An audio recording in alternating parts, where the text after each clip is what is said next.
देश प्रेम की कहानी। आज आप पढ़ने वाले हैं देश प्रेम पर आधारित एक बेहतरीन कहानी। ये कहानी देशभक्ति की भावना से उत्प्रोत है। ये कहानी लिखने का एकमात्र मकसद हमारा यह है कि बच्चों में देशभक्ति की भावना संचित हो और वह आगे जाकर भारत देश को आगे बढ़ाने के लिए अपना संपूर्ण योगदान दे सकें। अगर देशभक्ति की भावना हो तो छोटा से छोटा व्यक्ति देश की प्रगति में योगदान दे सकता है। देश प्रेम की कहानी। एक समय की बात है, देश की सीमा के किनारे बसे एक गांव पर कुछ आतंकवादियों ने कब्जा कर लिया और वहां लूटपाट मचा दी। सैनिकों को सूचना मिली तो वह तुरंत ही उनसे निपटने के लिए चल पड़े। बरसात का मौसम था, घनघोर वर्षा हो रही थी। इसके कारण छोटे छोटे ताल तलैया भी खूब विशालकाय नजर आ रहे थे। छोटी सी नदी भी उफान मारती हुई बह रही थी, जिसके कारण नदी पर बने पुल टूट गए थे। सैनिकों को वह नदी पार करनी थी, मगर पार कैसे करते? सैनिकों ने सोचा, कई प्रकार की युक्तियां लगाई, किंतु वह पार पाने में असमर्थ रहे। सैनिकों ने देखा कि पास में एक झोपड़ी है, उससे सहायता मांगी जाए। सैनिक उस झोपड़ी में गए। उस झोपड़ी में एक महिला की थी जो दिन भर कार्य करती थी और अपनी झोपड़ी में रहती थी।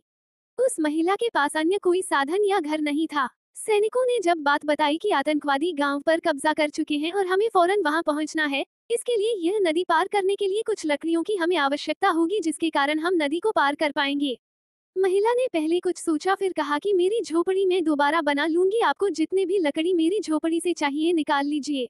महिला की इस भक्ति से सैनिक गदगद हो गए और यथाशीघ्र ही नदी पर एक पुल का निर्माण किया गया, जिससे सभी सैनिक नदी के पार उतर गए।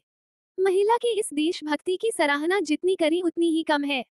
सैनिक जल्दी ही उस गांव पर पहुंच गए जहां आतंकवादियों ने कब्जा किया हुआ था।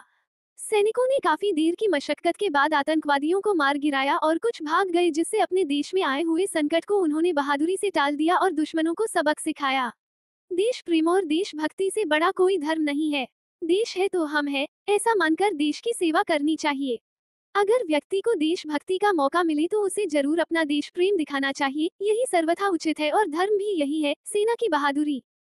सावन का खूबसूरत महीना उमस और तपन से राहत देने के लिए आ गया था।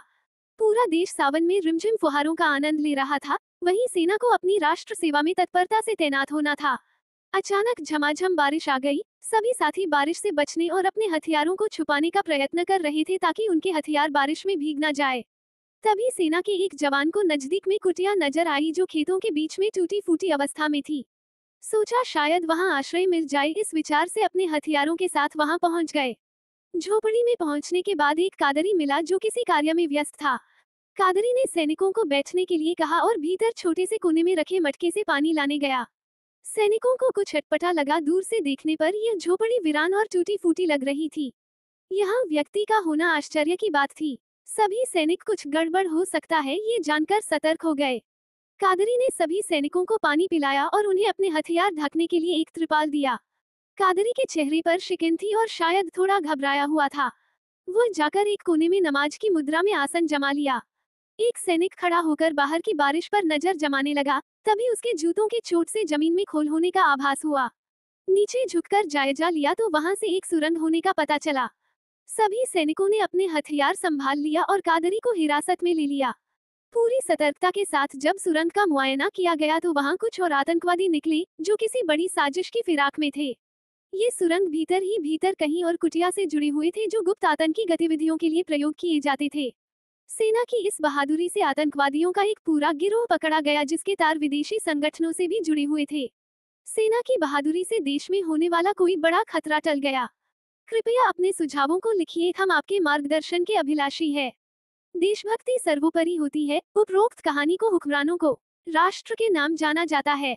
किसी भी व्यक्ति के लिए पहले राष्ट्र को, उसके बाद कुछ और जानना चाहिए। राष्ट्र में कुछ और संभव है, बेकार वह घर परिवार हो या कुछ और। जिस व्यक्ति में राष्ट्रभक्ति की अभिलाषा है, उपरोक्त लेख आपको अपने विचार कहानी के कमेंट बॉक्स में लिखें, जिससे हम लेख को और सुधार सकें।